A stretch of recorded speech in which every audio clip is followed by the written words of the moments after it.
God's love comes down with tangible proofs.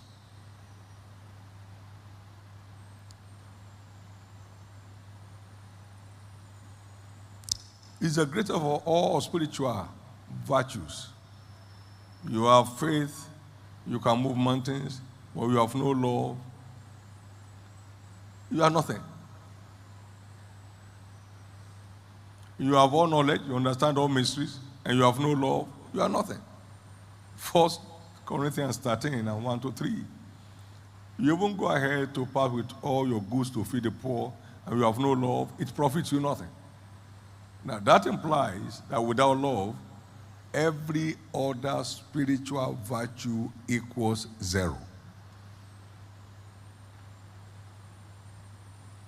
No wonder he calls it the first and the great commandment. You shall love the Lord your God with all your heart, with all your soul, and with all your mind. This is the first and great commandment. First. The second is like unto it, thou shalt love. First and second. Love your neighbor as yourself. And then upon these two commandments hang all the laws and the prophets. Every other virtue draws strength from that source, the love of God.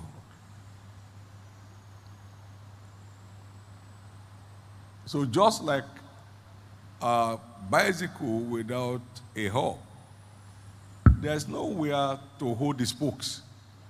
So you can't have a wheel that can put you in motion. Love is the hub of our Christian life.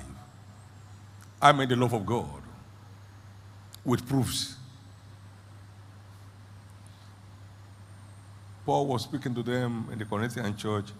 He said, this do to prove the sincerity of your love. It's not, I love you and be crying. That's not it. Prove the sincerity of your love.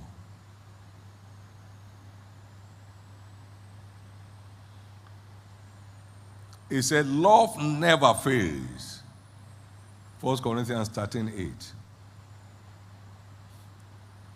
There are three vital forces that rule life and destiny: faith, vision, and love. But the greatest of these is love. When I say vision, I mean hope. The greatest of these is love. So it's wisdom to invest in the greatest, so that things can keep working. I want us to believe God that our love for God will be rekindled this week. That is, your love for God and my love for God will be rekindled this week.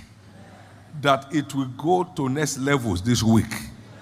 And then it's going to be a choice to make. It's not a gift to receive. It's not an impartation to get. It's a choice to make.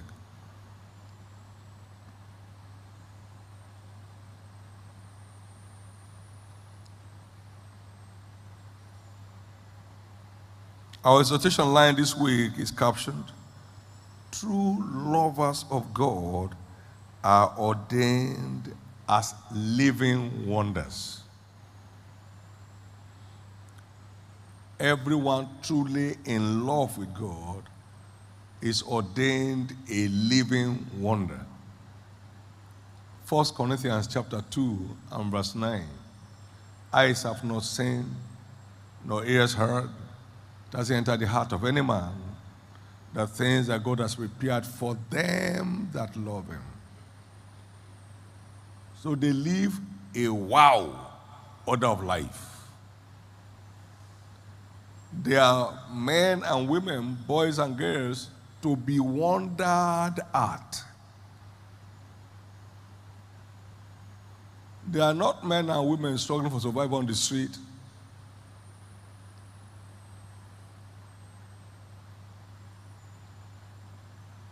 No Christian's life can make any more meaning than the depth of his love for God.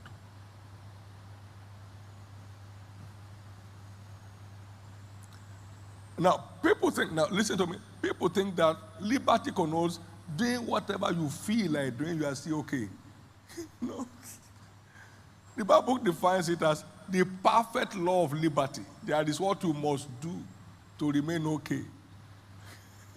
I mean, you are a citizen of Nigeria. there, there are things you must not do to retain your liberty. You do them, you will cancel your liberty and convert it to captivity. You will be in the prison. Yet, you are a naturally born and bred Nigerian.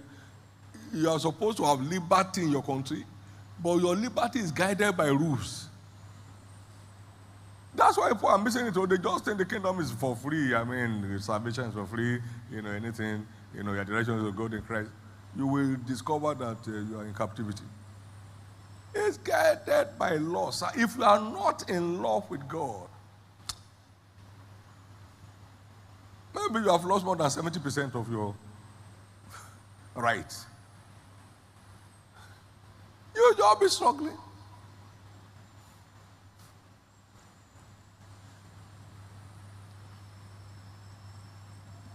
But this week must mark the end of struggles.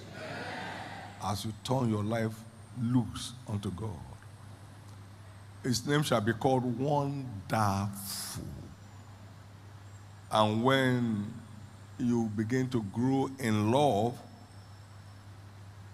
the depth, the length, the breadth, and the height of it, you are filled with all the fullness of God, and that makes you wonderful. Wonderful.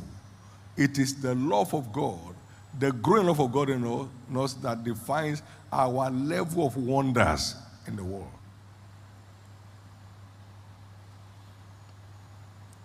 Today we look at these facts of scriptures or laws of the Spirit or the law of Christ. And Paul said, the law of the Spirit of life in Christ has set me free from the law of sin and death. So you have to engage one law to be free from the other. You don't engage the law of upthrust. You can't subdue the law of gravity. You have to. The capital proof of our love for God is our proven love for salvation of souls.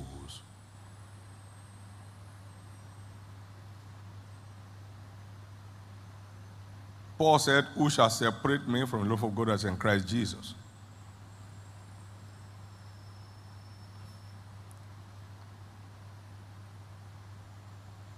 And you find it straight. I'm not ashamed of the gospel of Christ. It's the power of God's salvation to everyone that believes. That I preach the gospel, I have nothing to glory in. For woe is me if I preach not the gospel. 1 Corinthians 9 and verse 16. Some preach Christ out of envy, others out of contention, seeking to add affliction to my bones. But whichever way the gospel is preached, and in that I rejoice. And yea, I will rejoice. Because for me to live is Christ and to die is gain. Philippians 1 and verse 15 to 18 and dash 21 or slash 21. Everyone truly in love with God has a heart for souls. Do you love me, Simon? Yes, go after my lamb. The lamb means the children.